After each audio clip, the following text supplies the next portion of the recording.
I get asked all the time, how did I get started in real estate?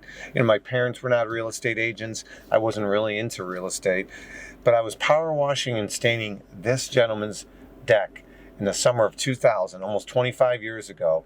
And he stopped me and he said, "Hey, have you ever thought about getting into real estate? I think you'd be a great real estate agent. I own a brokerage. My best agent is actually a teacher and a coach 2 blocks down the road at North Central College."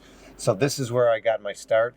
It's hard to believe some 25 years later, we're selling big and small, as well as mansions and NFL players' houses, and it all started at this house. One of the big reasons I love what I do is helping clients. My philosophy is if you have the client's best interest in mind and you put their best interest first, good things will happen. I just had a closing, and this client, she had lost her husband. Money was tight. She didn't know what her options were. She was 2 months behind on her mortgage, and we not only got her top dollar, but we also found her something that she could take the proceeds out of her house. It's not about the end results. It's really about helping them with the next chapter of their life.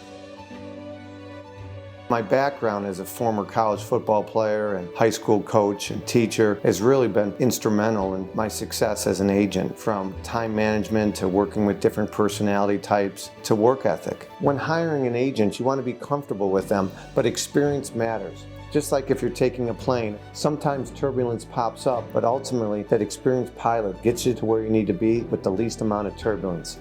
Same thing when you hire an agent to represent you on the buy side or the sale side. Experience matters. It's really important that you're hiring an agent, not just the company that they're with, because ultimately the agent is who you have the relationship with.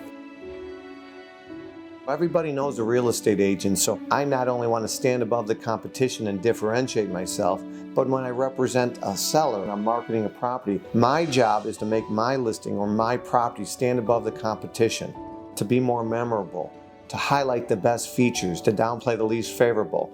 People buy on emotion and they justify on logic, and it's my job. I'm not just selling brick and mortar. I'm selling a lifestyle. I'm selling safety. I'm selling the location, location, location. A couple of our taglines that we use all the time is prove them wrong. We've continued to break records, set records in many communities. And my best known tagline, if you will, and I firmly believe it, it's not the market, it's the marketing. Anybody can throw a home on the MLS, the multiple listing service on the computer, but how you position a home, what do you show, what do you highlight, from staging to the photographer, to the video, to the description, to the scene. But ultimately, life is what drives real estate, so choose somebody wisely when representing you on the buy side or the sell side.